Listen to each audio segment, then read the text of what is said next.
I've been thinking about this lately, and it keeps bugging me in a low-level way. Not enough to panic, just enough to sit with. When did my own limits stop being the thing that decided what I spent? I don't remember a moment where I crossed a line. It felt more like my line slowly faded, like a pencil mark that got rubbed out over time.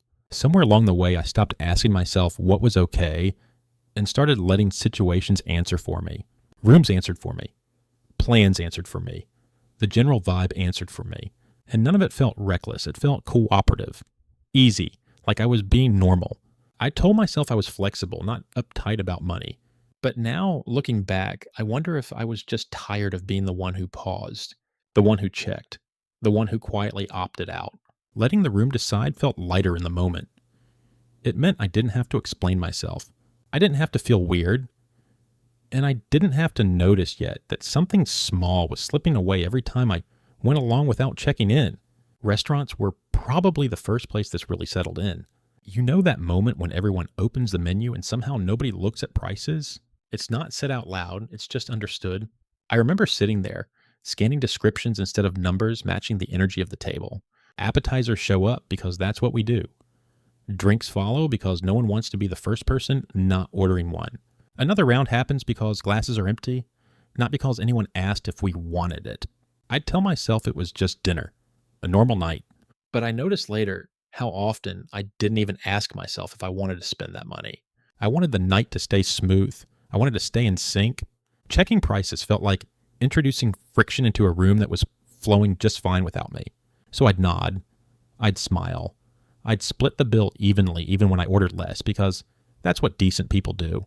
It never felt expensive while it was happening. It felt social. And that made it easier to ignore how often I walked away a little lighter than I meant to. Group trips came next. Those weekends that start as a fun idea and somehow harden into tradition. Someone drops a date in a group chat. Someone else finds a place. Before I even check my calendar, there's a link. Before I check my account, there's a deposit. I remember thinking, this is just what we do. Once a year, twice a year, whatever. It felt harmless because it was familiar. But there was always a small pause I ignored. A quiet moment where I wondered if I actually wanted to go or if I just didn't want to be the one who broke the pattern. Opting out felt bigger than opting in. Opting out came with explanations, with questions, with a subtle shift in how people looked at you. So I'd tell myself I'd figure it out later. That future version of me always had more money, more energy, more patience. He never showed up. The trip always did. Upgrades were another quiet thing. Seats, phones, data plans. The word only got used a lot, only 20 more, only 10 extra a month, only this once, and every time it felt reasonable. Socially reasonable, at least. No one wants to be the person slowing things down over a small difference. I remember feeling a weird pride in not caring about the extra cost. Like, that made me easier to be around, more relaxed. What I didn't notice was how rarely those decisions lived alone. They stacked. They blended. They disappeared into statements I skimmed instead of read. Each one felt too small to question. Together, they quietly rewrote what my baseline spending looked like. Subscriptions crept in the same way. Shows everyone talked about.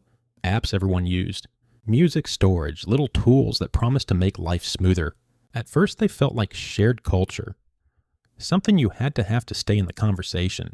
Canceling later felt oddly antisocial, like leaving a group chat without saying why. So they stayed. Month after month, I'd forget about them until a charge popped up and I'd think, right, that thing.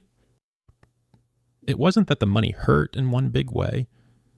It was that I stopped asking if it still made sense. Everyone has it slowly replaced, do I use this? And that shift happened without any resistance from me at all.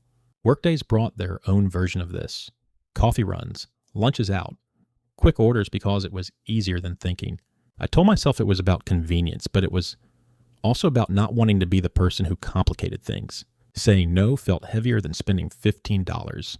I remember afternoons where I was already tired, already a little worn down, and buying food felt like buying relief. Not joy, just relief.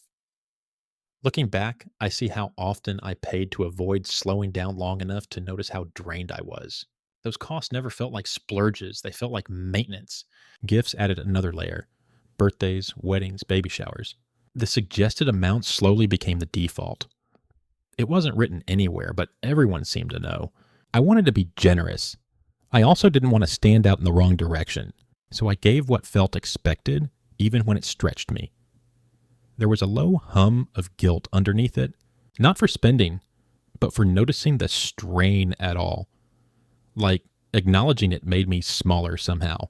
Over time, generosity stopped being a choice and started feeling like a fixed bill that showed up more often than I realized.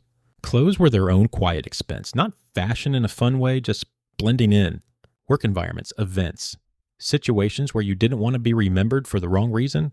I bought things to disappear into rooms, to look acceptable, to look like I belonged.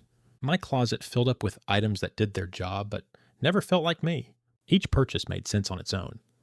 Together, they told a story about how often I adjusted myself to fit expectations I never fully agreed to. At some point, I finally added things up. Not dramatically, just out of curiosity. A normal week, 2 lunches out, 1 dinner, coffee a few mornings, maybe a delivery night when I was too tired to think. Around $180, give or take. I remember staring at that number, then multiplying it by 52, just over $9,000 a year. It didn't feel real at first. None of those moments felt expensive while they were happening. They felt responsible, adult, social. That's what made the number uncomfortable. After that, my brain immediately tried to smooth it over. I could hear the excuses lining up. You have to live a little. That's just how things cost now. Everyone does this. This was the part I didn't want to look at first. Not because the math was hard, but because the story I told myself about my spending didn't match the total. I wasn't spending for joy. I was spending to stay in rhythm, to keep things easy, to avoid friction. Credit cards made all of this gentler in the moment. Softer edges, no immediate pain. I noticed how much easier it was to say yes, when the consequence lived somewhere in the future.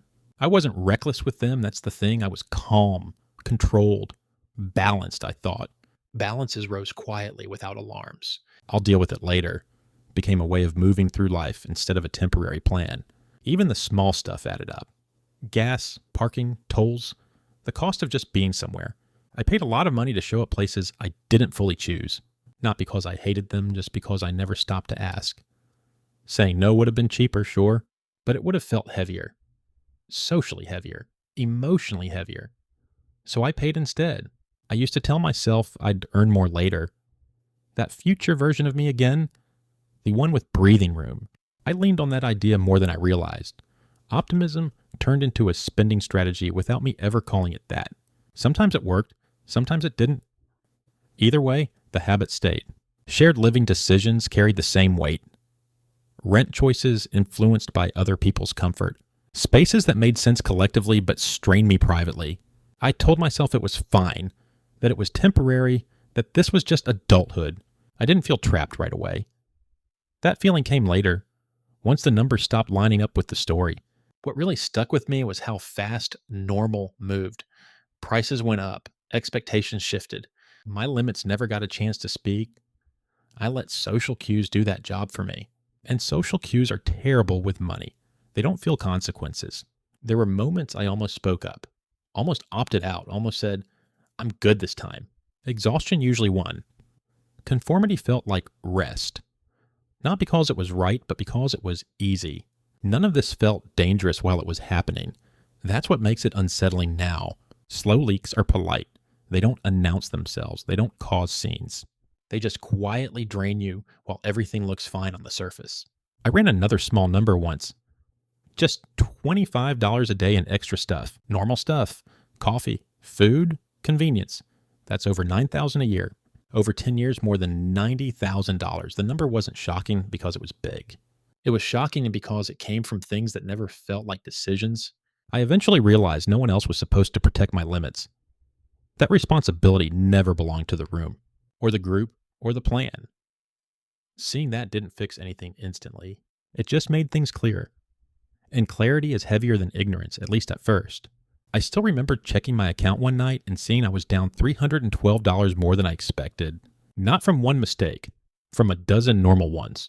The number sat there quietly. Social norms didn't mean to hurt me. They just didn't care if they did.